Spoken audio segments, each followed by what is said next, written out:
Greetings, you're listening to the Cold Call Lawcast, the Minnesota Law School podcast featuring students from the University of Minnesota Law School, the University of St. Thomas School of Law, and the Mitchell-Hamline School of Law. Welcome everyone to the Cold Call Lawcast. I'm Mitch, a first-year law student at the University of St. Thomas School of Law, and with me are my co-hosts. Hello, I'm Abby. I'm a 1L at the University of Minnesota Law School. Hi, I'm Hannah. I'm a 2L at the University of Minnesota Law School. Hello, I'm Anthony. I'm a 2L at the Mitchell-Hamline School of Law. And we have two guests with us today. Would you like to introduce yourselves, please? Hi, I'm Nicolette Sorensen. Do you do last names? We did now. I'm a 2L at St. Thomas School of Law. And I am Colleen Case, a 3L at St. Thomas School of Law.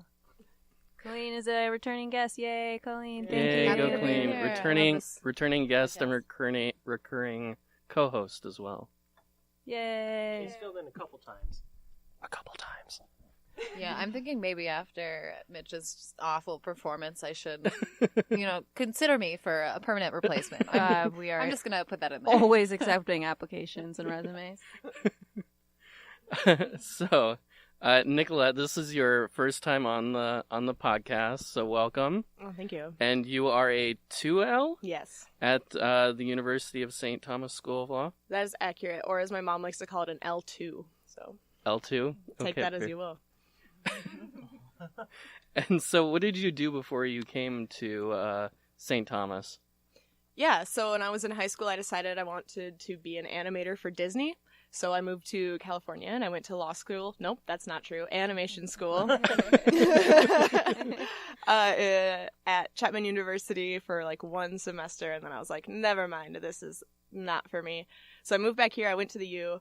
I majored in English and art. And then I ended up at law school. Awesome. And so where all did you apply to law schools? Kind of what was your process? And how did you decide finally on St. Thomas? Yeah, so I basically went to that one website where you can look at everybody's SMART rank, and I picked all of the schools that fit with my GPA and LSAT score, and I applied to all of them. How many schools was that? It was like 13 schools. It was like a lot of Oh, schools. wow. Yeah. So what other schools did you apply to, if I may ask? I did all the ones in Minnesota, and then I was like, I guess the Midwest ones would be good. So I did, some Colorado, Wisconsin, Iowa, and then the other places I would consider living are like New York or places like that. So then I did like a bunch out in New York and the surrounding area. And how'd you finally set on St. Thomas? Honestly, I had to look at like a 5 to 10 year projection of where I wanted my life to be. Because Who has that? Right? Yeah. Nobody. But everybody I talked to was like, go to school where you think you want to end up. And I was like, oh gosh, I don't know. And all my family's here, so I was like, I hope I like one of the schools in Minnesota, because that's where I want to end up eventually. So I just toured around here and, went with it. And where are you from? Rosemount, Minnesota. Into the microphone. Okay. It's a really creepy look when you said that. Nice. And so what has been the best and worst parts of your experience at St. Thomas so far? I really like how I know everybody in my class.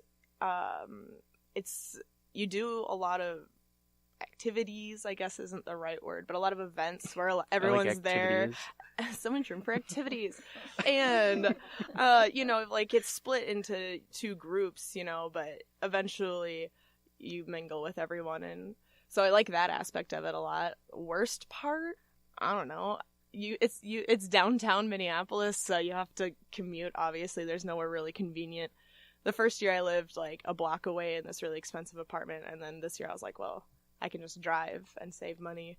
So I guess that's probably the downside, is like having to budget time to drive for every class, and like trying to pick your classes knowing that you're gonna have to drive or sit around or whatever. Right. Yeah.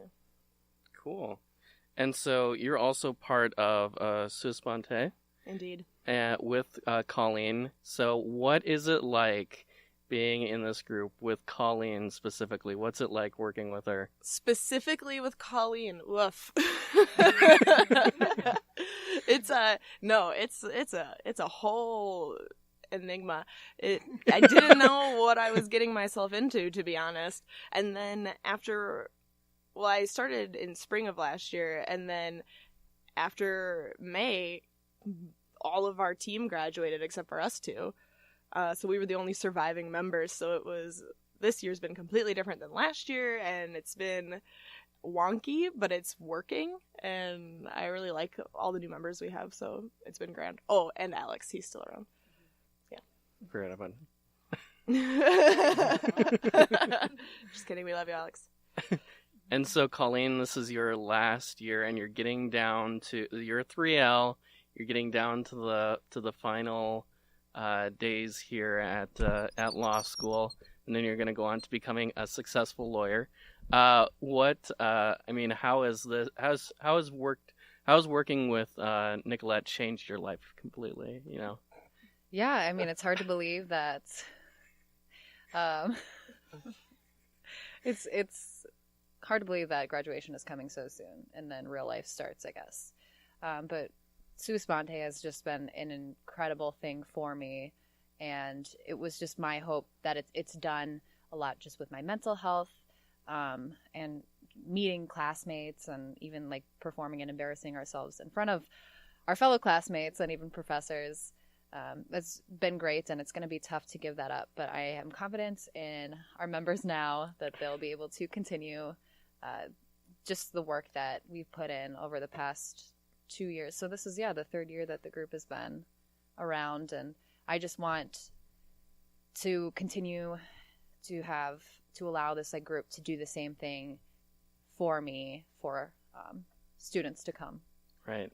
And so you guys actually have a performance coming up, correct? Yes. Here's our shameless plug. Mm-hmm. We have a show. Our first show of the semester is this Friday, March 1st. It's 5:30 p.m. So here's your formal invitation to come out to St. Thomas. It's downtown Minneapolis, but super easy to get there. There's a parking ramp right across the street.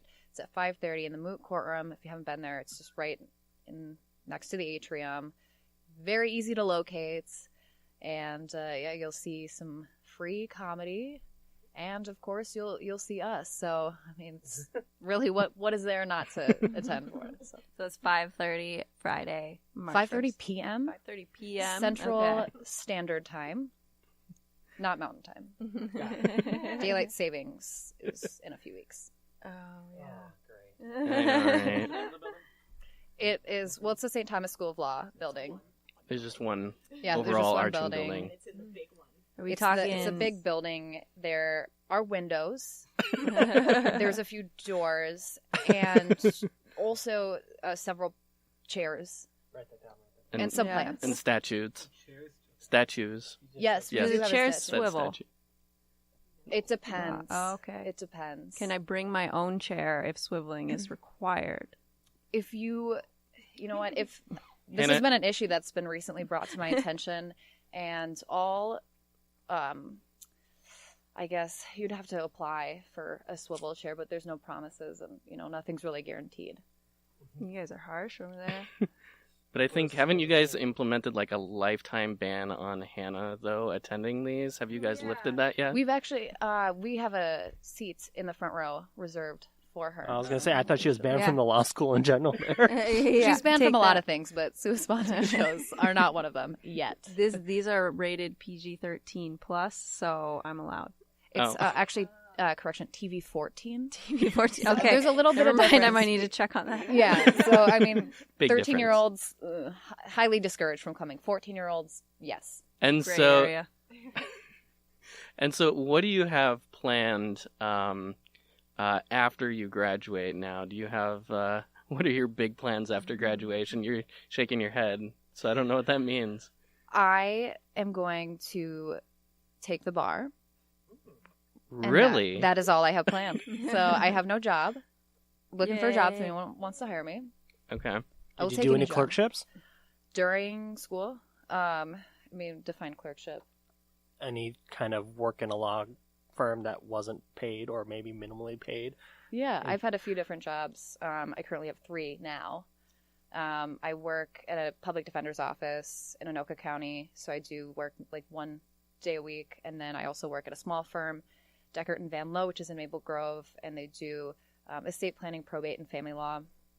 So I'm there like 2 days a week. And then I also work as a barista on weekends, which I thought it was a barrister position, but I guess it's a little different. So just a few extra letters. So Which coffee shop? None of those firms interest you after law school? I want to do family law, but the firm that I'm working for now in family law,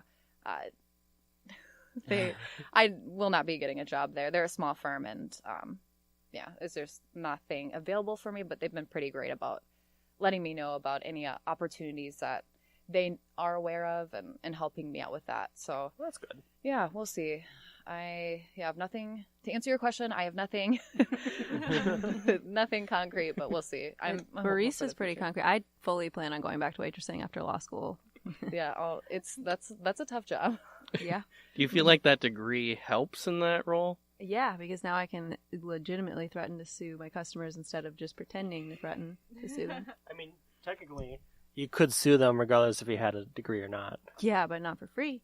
I mean, still won't be free, but I'll get free legal work, and I can put my JD like on my apron. So Could they'll you? know that Can I'm you serious. represent yourself pro se in a civil matter as a plaintiff? Just like, I want to sue Hannah. I don't have a law degree, but as long as you had like the right paperwork and stuff, and you file it with the court. Why Yeah. would you not be able to? Yeah, that's been Then- my plan. So tell me if it's not. So why haven't you sued people yet? I'm a little busy. I have to write a paper about the Arctic Council. Fair enough. I mean, you did have that guy who was trying to stab you. So, I mean, Can we hear about this?